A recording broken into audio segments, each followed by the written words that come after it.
Hi there mga beloved kong soulmates! Welcome to Renzo Tara Channel. Nandito lang po yung lingkod para bigyan kayo ng isang soulful, meaningful at reading dito lamang po sa inyo lagi nabangan at sinusubaybayan na Renzo Tara Channel. May mga shoutout po sa lahat ng ating soulmates sa buong Pilipinas at sa buong mundo na laging nanonood at kakaabang. Maraming salamat po sa inyong walang sawang tiwala, support at pagmamahal. Ating pong reading ngayon pagsasamahan ay reading po para sa buwan ng April 2026 para sa ating mga pinakamahal na nasa sign ng Cancer.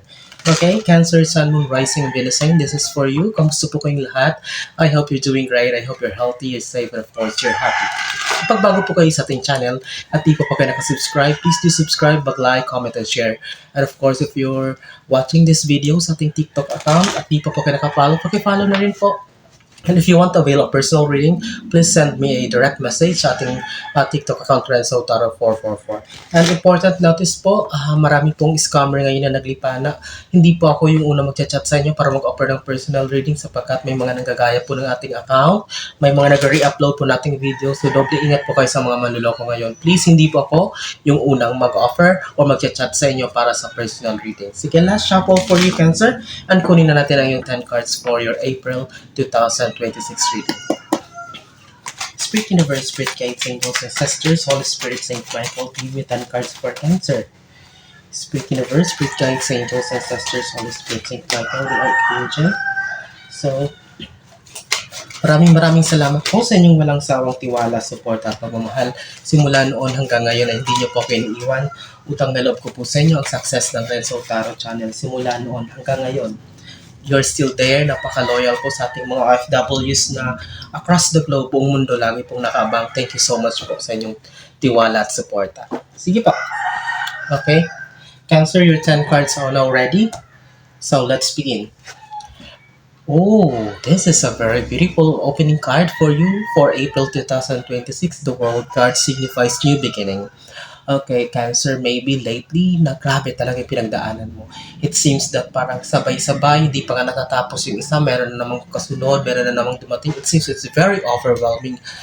Pain, problem, disappointments, frustrations, and any kind of, pagsubok, hardships, and talagang tinest yung patience nyo, tinest yung faith nyo this lately. But this April 2026 with the World card, Cancer, expect that medyo, kahit pa paano makakaroon ng relief or magkakaan ang lahat, malilinawan ka. At least there will be improvement. Malayo dito sa mga nakaraang buwan na pinagdaanan mo na it seems that, kumbaga, you are at the edge of giving up. Kumbaga, gusto mo na talagang sumukot. But still, here you are. Congratulations. I'm so proud of you, Cancer. You survived and still moving forward, lumalaban sa buhay. Okay? So, this is a very beautiful opening card. New chapter ito. Okay. Page of Pentacles, April 2026, Cancer, expect growth and improvement in terms of your finances. Kung lately, isa din sa problema mo, yung struggle about pera, maraming utang na dapat i-settle, may mga delays and setbacks in terms of finances, medyo may mga failures sa financial management o sa gagastos ng pera or parang, na-scam, na-loko, parang it seems that everything related sa money parang natenga kayo or parang hindi maganda yung pasok sa inyo. But April 2026, sabi ko nga, kasama ng kagaanan with this World card sa unang mong baraha ay kagaanan din sa finances. So it means, Cancer, that i-claim mo na ito. So tuloy-tuloy na, April 2026 will be the beginning. This is not an overtime success, but at least makikita mo na may bunga na, may growth na mangyayari para sa'yo. Okay? So, cheer up, Pisces, ha? Pisces, sorry. Cancer, bakit Pisces ako ng Pisces? I'm very sorry, please. Hey, let's continue, ha? Cancer, this is for Cancer. Okay? Kasi baka may mag-comment naman sa comment section. Ano po ba yan? Sorry, nangyari na po kasi ako na ganun. But ulitin ko po, this is for you, Cancer. Siguro may konting, may konting part lang na nakabanggit ako ng Pisces. But this is for you, Cancer. Okay? So, Cancer, for April 2026, yung pangatlo mong baraha is the Six of Wands. I can see movement, I can see leadership, innovation, elevation, also promotion, or someone na parang, kung lately parang matagal na nahimik, nagtago, hindi nagparamdam. But April 2026, I can see her na parang medyo lalabas naman siya sa crowd kayo, or parang i-expose nyo naman ang sarili nyo for a long time na parang it seems that you've been discreet for a long time talagang parang nanahimik kayo, hindi nyo pinaalam ang mga nangyayari sa buhay nyo, lumaban kayo mag-isa, and still here by April 2026 with the Six of Wands. I can see her following, or parang may mga taong muling makikipag-usap sa inyo, magiging masaya uli na makita kayo, or everything na something new na para makikita nila sa'yo with this Six of Wands, okay? Oh, Queen of Wands, Cancer, by April 2026, grown up, okay? Go outside of your comfort zone, be matured. So this is a total transformation for you, whether you like it or not. April 2026, Cancer will be a month full of transformation. Kasi siguro, kaya isa rin sa factor lately kung bakit sunod-sunod din yung mga hardships and problems na nangyari is because siguro hindi ka pa matured sa mga decisions mo. Yes, hindi literally, kahit matanda ka na, matured ka na sa pag-iisip. You know what I mean? It's by April 2026, you will be having a lot of realizations. Marami kang matututunan, marami kang iisipin, magre-reflect ka, mag-shadow work ka. So okay, so you will be leaving what's not working for you, and you will be picking up what's best na maaari mo magamit sa pag-move forward mo, Cancer. Okay, this is a transformation month for you, pagbabago. Panglima, Cancer, sa April 2026 mong reading, panglima mong baraha is the Four of Swords. You are being reminded to, kasi parang lately nako-compromise na yung health mo, kulang ka sa tulog, kulang ka sa pahinga.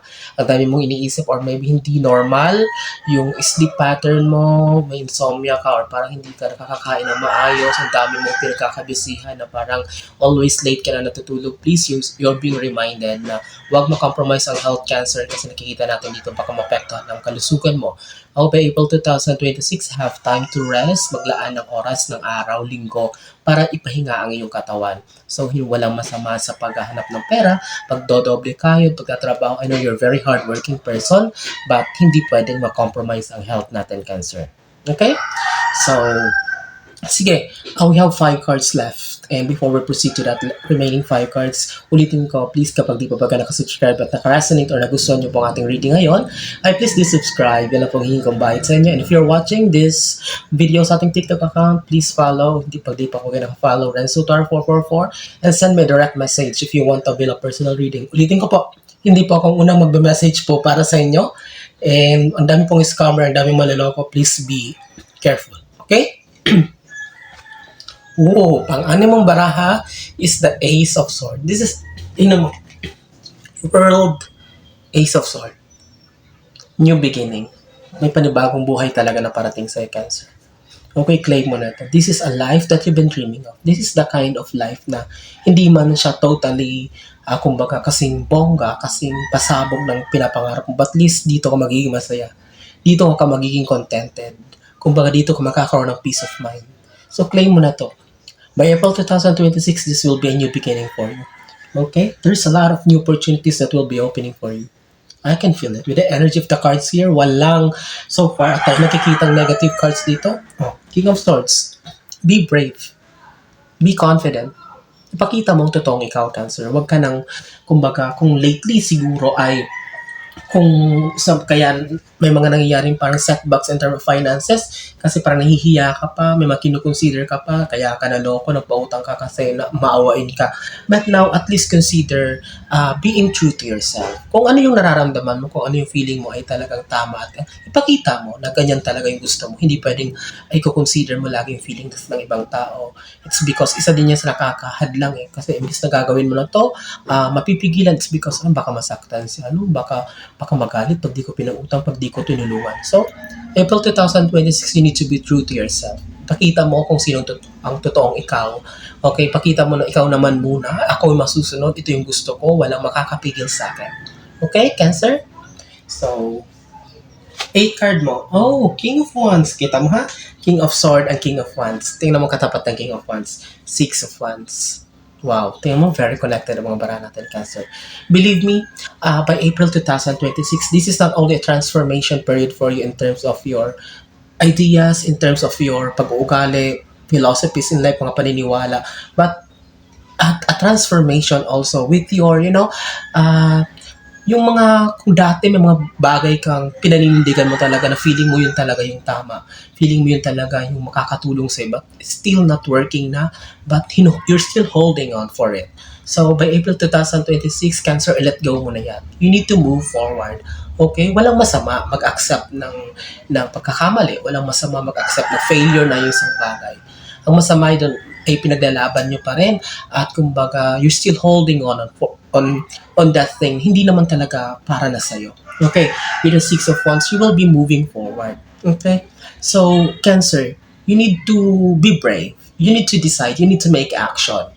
Okay, kasi kung papatagalin mo, alam mo na, natetenga ka na dyan, wala namang growth, toxicities na, lalo kang nababao, lalo kang nalulubog sa sitwasyon na yan, why are you still holding on? Okay, with the King of Wands, your advice to move forward. Little by little, each one step at a time is a big progress for you, Cancer. Hindi naman kailangan na mabilisan. But at least makitaan mo yung sarili mo na, ay, nagawa ko na, tuloy-tuloy na ito. And later on, you will realize na, buti na lang, sinimulan ko. Kailan ka pa ba magsisimula? Kung hindi, ngayon, of course. So, Cancer, ha? Walang masama sa magsimulang muli. Pang-siyamong baraha, Two of Wands. So, April 2026, if you're planning to use something new, something fresh with the World and Ace of Swords, and then do it.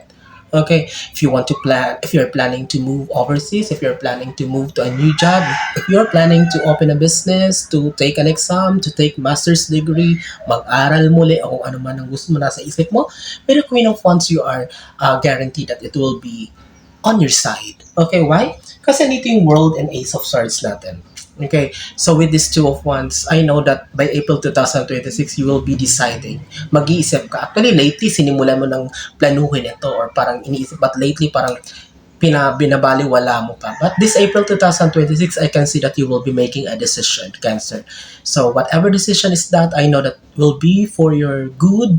That will be, kumbaga, yung hinahanap mo talaga na dyan ka talaga magiging masaya. Kung saan ka aligned, yung skills mo, yung path mo. And ako, nakikita ko dito, Cancer, yung priority is your happiness talaga and peace of mind. So, that's why you are deciding now to start again. Okay? So, 10th and last card mo. Tapusin natin to, Cancer, na napakaganda mong April 2026 reading with the Five of Cups. Tingnan mo nga. May konting kalungkutan lang tayo dito. May konting disappointment lang siguro in your current situation. Feeling mo hindi ka nag-move forward. Feeling mo may kulang pa. Feeling mo, what is this? Parang hindi ka happy. But it's just about your mindset as of now. Kasi burnout ka eh. Pagod ka sa trabaho, pagod ka sa sitwasyon, pagod ka sa nangyayari sa buhay mo na feeling mo ay walang growth and improvement. But believe me, if you make an action by April 2026, if you're being brave, tapangan mo sarili mo at talagang tumayo ka na, gawin mo na kung anong gusto mo at whether you like it or not, you don't need a validation from other people. Huwag ka na magpaalam pa. So, manahimik ka. Gawin mo yan kung nasa puso mo.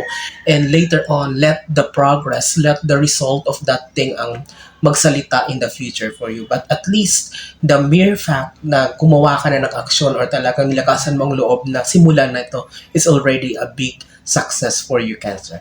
Okay? I'm so happy with this reading. I hope and pray na marami nasa sign ng Cancer makapunod nito. I'm wishing you all the best in life. Thank you so much mga pinamahal kong Cancer na soulmates sa muling pagsama. Pag di pa nakasubscribe, please do subscribe. Sa TikTok account po natin, please follow also. Thank you so much. Mag-ingat kayo lagi. God bless us all.